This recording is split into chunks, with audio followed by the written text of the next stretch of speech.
Jadi ini sebenarnya gara-gara ini soal rame-rame di medsos ini kan sebenarnya 2 tahun sebelumnya saya sudah dapat isyarah itu. Isyarahnya gimana?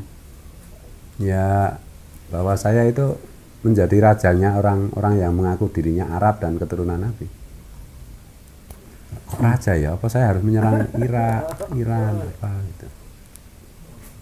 Kamu 2 tahun lagi nanti kamu akan menjadi rajanya orang-orang yang mengaku dirinya Arab dan keturunan Nabi. Maksudnya apa? Nah itu kan saya mulai melihat apa itu jenis gejala-gejala yang menurut saya nggak masuk akal dari fenomena Habib itu kan. Ini kan udah menyerang NU, menyerang Kiai, macam-macam. Makanya saya nggak mungkin tahan kan. Saya pasti bereaksi.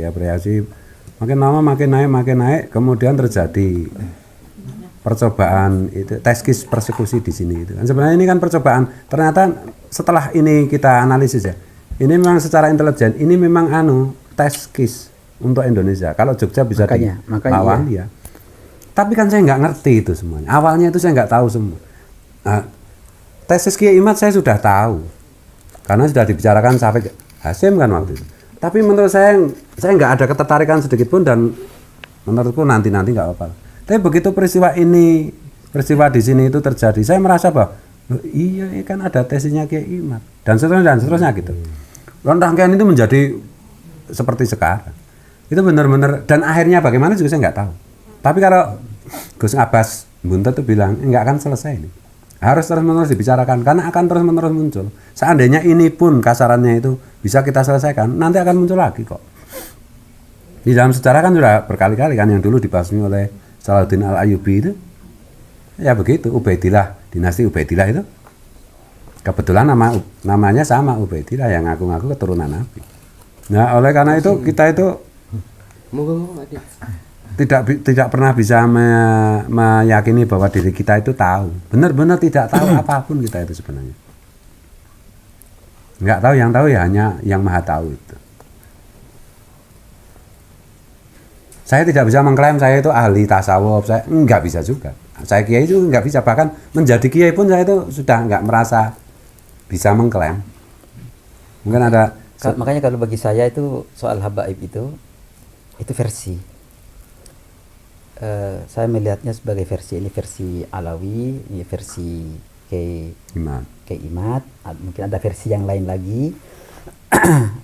Nah, cuma masalahnya versi-versi ini muncul dalam konstelasi yang demikian politis kan, demikian panas sehingga heboh gitu. Jadi sebenarnya ini sama dengan mazhab fikih gitu. Yeah. Mau Syafi'i, mau Hambali, mau Hanafi, silahkan lah gitu. Bahkan kan sebenarnya dari masalah keagamaan ini kan furu'iyah aja bukan gitu. Di bawah furu'iyah kan. Betul. Tapi kok hebohnya lebih heboh. Isengiyah. Kok hebohnya lebih besar dari. Jadi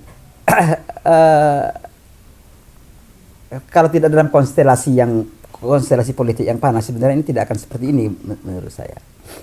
Nah, ditambah lagi pasti ada konstelasi besarnya, ada yang manas-manasin, ada yang ngomporin, dan ada yang berkepentingan dengan situasi konflik bahkan. Oleh karena itu, kalau saya pribadi yang dekat ini 2024 itu perlu menjaga ini jenengan Gus Muwafiq, Gus Baha itu di samping saya yang lain ya. Itu penjaga NU betul. Nah, terutama menyambut 2024 itu saya berat, prihatin dan khawatir sekali. Karena konstelasi politiknya lebih keras dari pemilu Pilpres yang lalu. Potensi masalahnya itu kalau saya loh Kang Jamal. Potensi masalah yang paling mungkin saya deteksi itu adalah klaim dzurriyyat Nabi. 212 itu kalau nggak ada klaim dzurriyyat Nabi nggak akan terjadi. Betul itu. Nah, oleh karena itu saya mengatasi dari kebocoran itu. Betul. Begitu kita delegitimasi, itu sedikit banyak mengurangi lah potensi itu. Betul. Maka di satu sisi saya memahami ini memang perlu dilawan gitu. Ya. Karena kalau tidak Kiai KNU akan terdegradasi betul. Yeah. sehingga habaib hatta yang tidak ulama itu bisa lebih dihormati dibanding kiai gitu. Ya habib yang tidak ulama. Apa ada yang ulama? Itu dan itu gawat sekali kalau itu sampai terjadi.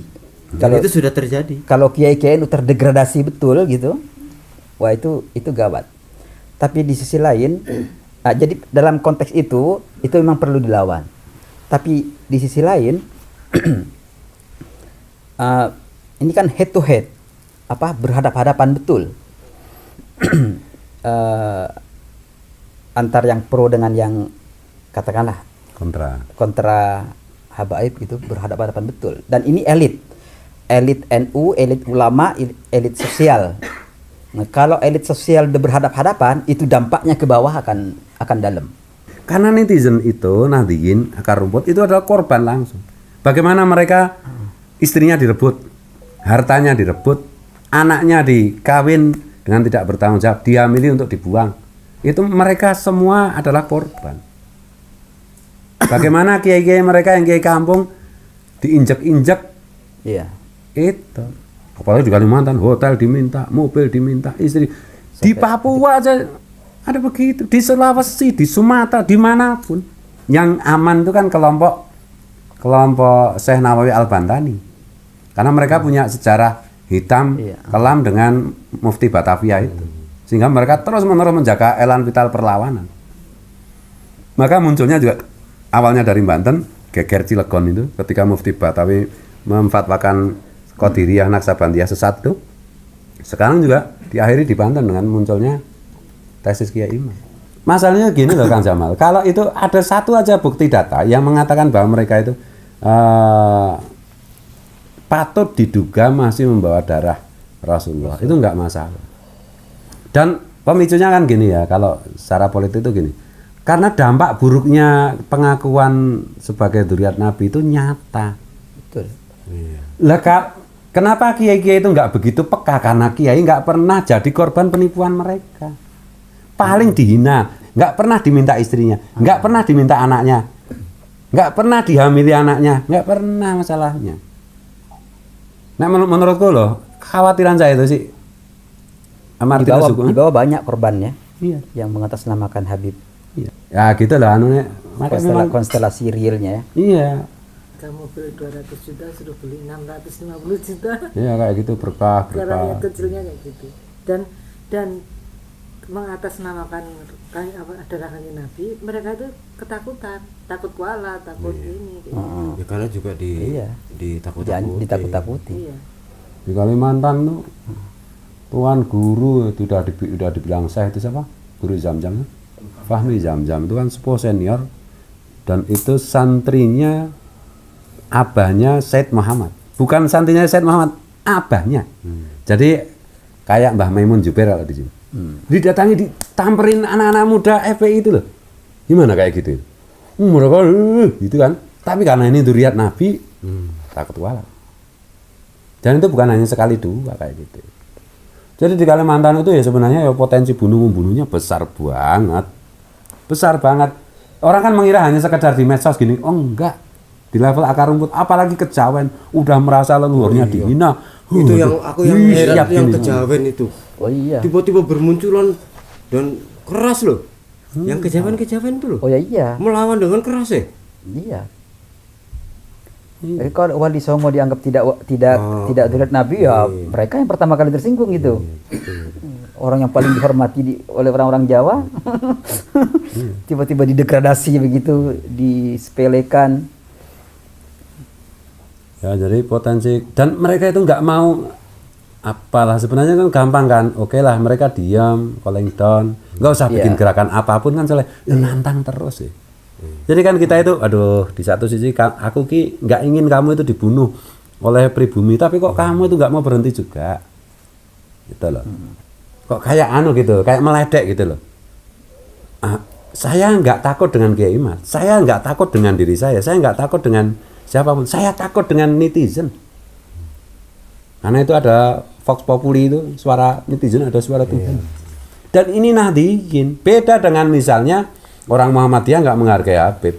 orang Wahabi nggak menghargai Habib, nggak ada efeknya apapun. Tapi kalau Nahdliyin yang mempersoalkan posisi Habib itu artinya remuk.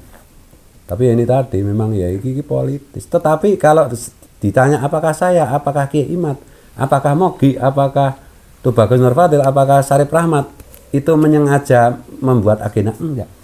Kita terseret arus saja. Sama sekali di luar dugaan-dugaan kita. Kita aja lupa bahwa oh iya ya ini 2024. Kita ngomong 2024 itu kan ya sebulan terakhir ini ya bahwa kita itu ada agenda politik 2024. Kita fokusnya itu kan benar-benar proteksi Nahdliyin akar rumput. Tetapi yang bisa saya pastikan ini semua kita lakukan hanya untuk Nahdlatul Ulama. Tidak untuk yang lain, karena untuk Nahdlatul Ulama artinya untuk Indonesia. Karena untuk Indonesia, untuk Nahdlatul Ulama berarti kita bocah Gus Dur. Karena jujur aja ya, pendapat saya gini. Nabi Adam itu dibikin Allah kan hanya untuk Nabi Muhammad. Seandainya Allah itu tidak merencanakan membikin Nabi Muhammad, Nabi Adam nggak dibikin. Hadratus Syekh dibikin Allah itu hanya untuk Gus Dur kok saya. Memahaminya itu. Orang boleh salah paham atau boleh beda pendapat. Tapi NU itu bagi saya hanya untuk Gus Dur. Jadi dunia dibikin, semesta dibikin untuk Rasulullah, NU dibikin Allah itu untuk Gus Dur kalau saya itu. Tidak untuk yang lain. Maka semua yang melawan Gus Dur bagi saya itu harus kita peringatkan. Dan mana ada orang yang tidak habis ketika melawan Gus Dur? Semua habis kan yang melawan Gus Dur? Nggak ada yang nggak habis, garis lurus itu habis semua. Nah itu jadi kelihatan bego. Padahal kitabnya yang dia baca jutaan kitab. Dia ada rasa permusuhan kepada Gus Dur, ya habis dia jadi tak ketawain aja cukup.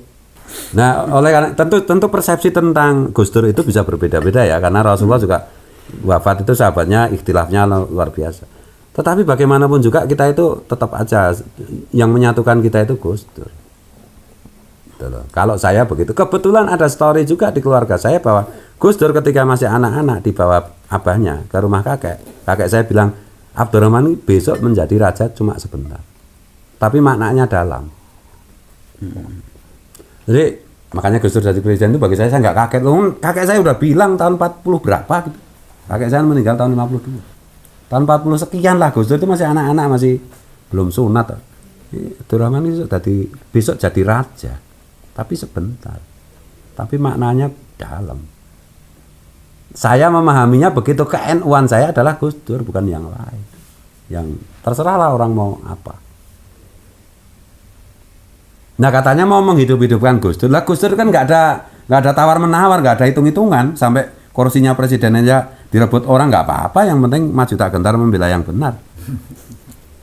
Lah kalau sekarang jadi hitung-hitungan. Lah kalau ini Gus Dur tetap ya Pak Alawi ya. Kalau memang ya bawa ke Basul Masal. Ya kalau palsu ya udah ngomong aja palsu gitu aja kok repot. Tapi segitu.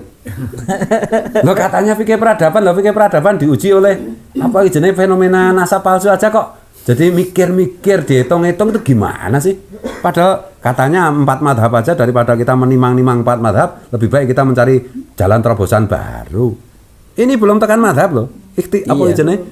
Burungnya aja belum. Burungnya aja belum. Oh, iya burungnya aja belum. Apalagi mau membongkar al-um.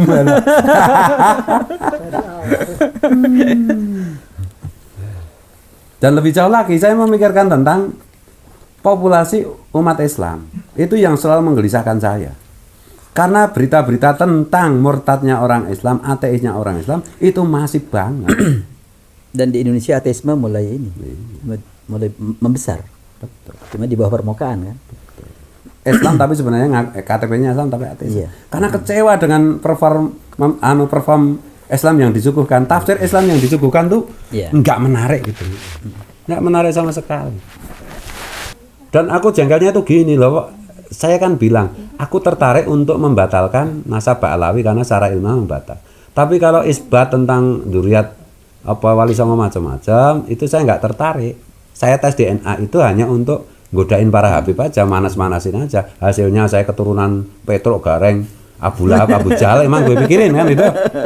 Saya cuma pengen menyampaikan kepada publik bahwa mereka nggak berani. Mereka nggak mau ya, nggak berani. Gitu aja. Nggak berani. Nggak berani karena sudah sebetulnya. Enggak, ternyata sudah. Oke. Yahudi juga nggak apa-apa, asal baik. Nggak bikin masalah. Ensin juga untuk kemanusiaan jasanya besar. Tapi jangan udah Yahudi, ngaku keturunan Nabi, ngerebut istri orang. Aduh. Mau ngerusak Pancasila lagi, aduh. Yang lebih penting lagi, mau menguasai NU. Lah NU nanti ya jadi ISIS, no. Nggak dikuasai mereka.